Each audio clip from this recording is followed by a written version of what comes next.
கீதையில் 7வது சாப்டரில் 27வது ஸ்லோகம்.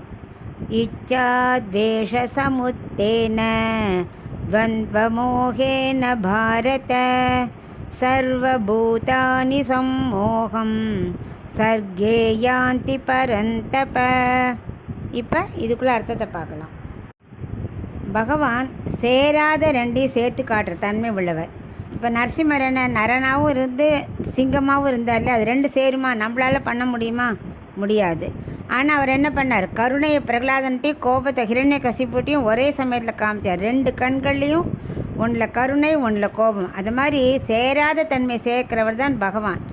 அதை நம்ம யாரும் தெரிஞ்சுக்கிறது இல்லை. அதைத்தான் அர்ஜுனன் கேட்குறான், ஏன் யாரும் நம்மளை அதை பற்றி தெரிஞ்சிக்க மாட்டேங்கிறா அப்படின்னா கண்ணன்ட்ட கேட்குறான் அர்ஜுனன். அதுக்கு என்ன காரணம்னா, சம்சாரத்துலேயே சுழண்டுட்டே இருக்கிறது தான். ஏன்னா பாவ புண்ணிய கர்ம வினை தான். மறுபடியும் பிறக்கச்சே என்ன, சில பொருட்களை வெறுப்பு எதாவது சுழண்டுட்டே இருக்குது. பிறக்கும்போது என்ன பண்ணுறான்? ஞானத்தை மறந்துட்டு பிறக்கிறான். ஏன்னா அவன் அவ்வளவு பாவ புண்ணியம் நிறையா பண்ணிகிட்டே இருக்கான் இல்லையா? ஸோ அவனுக்கு ஞானம்ங்கிறது மறந்து போய்டுறது. அதனால் வெற்றிக்காக போராட வேண்டியது, அதுக்காக சம்பாதிக்கணும். அது கிடைக்கலைன்னா தோல்வி வரும், அதுக்கு வருத்தப்படணும். திரும்பி வேறு ஏதாவது வழியை தேடலாம் பார்ப்பா, லாப நஷ்டம். அப்புறம் இப்படி ஏதாவது ரெண்டு ஏற்பாடு, வெறுப்பு ஏதாவது வந்துகிட்டே இருக்கும். மாற்றி முயற்சி பண்ணிகிட்டே இருப்பான். ஒரு சாமானில் கொஞ்ச நாளைக்கு வெறுப்பு வரும், அப்புறம் அது வெறுத்து போயிடும், வேறு ஒன்றை நாடி போவான். ஸோ இப்படியே சுழண்டுட்டு இருந்தால் அதில் ஏற்படுற பாவ புண்ணியம் அவனுக்கு நிறையா ஏறிடுறது. அதனால் அவன் ஜென்மம் முடிஞ்சு பறக்கும்போது என்ன பண்ணுறத உள்ள அந்த ஞானம் மறைஞ்சே பிறக்கிறான். எப்படின்னா, ஒரு பொருள் நமக்கு ஒரு விஷயத்தை நமக்கு தெரிஞ்சுக்கணுன்னா என்ன பண்ணுவோம்? முதல்ல அதில் ஆர்வம் ஏற்படும், விருப்பம் ஏற்பட்டோன்னே அதை அடைய முயற்சிப்போம். அடைஞ்சால் சந்தோஷப்படுவோம், அடையாட்டால் உடனே அதில் கோபம் வரும். ஸோ இந்த மாதிரி ஒரு அழுக்கான இடத்துக்கு போகிறோம், அப்போவே நமக்கு தெரியும் இந்த இடத்துல காலை வைக்கக்கூடாதுன்னு. ஸோ இந்த மாதிரி இதுலேயே பண்ணிட்டு இருக்கோம். இது சாதாரண விஷயம்.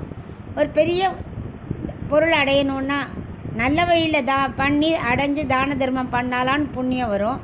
அதை விட்டுட்டு அந்த பொருளை அடையிறதுக்காக கெட்ட வழியில் போனால் அத்தனையும் பாவம் வந்து சேர்றது. இப்படி மாற்றி பாவ புண்ணியம் சேர்றதுனால தான் அவனுக்கு இந்த மயக்கத்திலேயே இருக்கான்.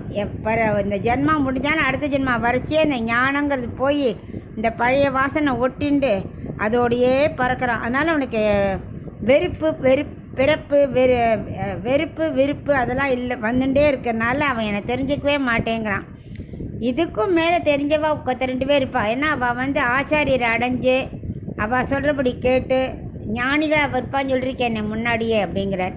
ஞானிகள் தான் என்னை அடைய விரும்புகிறா, மற்றவாள் என்னை அடைய விரும்புறதில்லை அப்படிங்கிறார். அந்த கர்ப்பத்திலேயே ஞானத்தோடு பிறந்தவன் பிரகலாதன். மற்றபடி நிறையா பேர் என்ன பண்ணுவா, கர்ப்பத்திலே அந்த பாவ புண்ணிய வாசனை ஒட்டிண்டு அதோடய தான் பிறப்பா. அதனால் ஞானங்கிறது மறந்தே போயிடும் அவளுக்கு. அதனால் அவள் என்னை நினைக்கிறதே இல்லை அப்படின்னு கண்ணன் சொல்லின்னு இருக்க.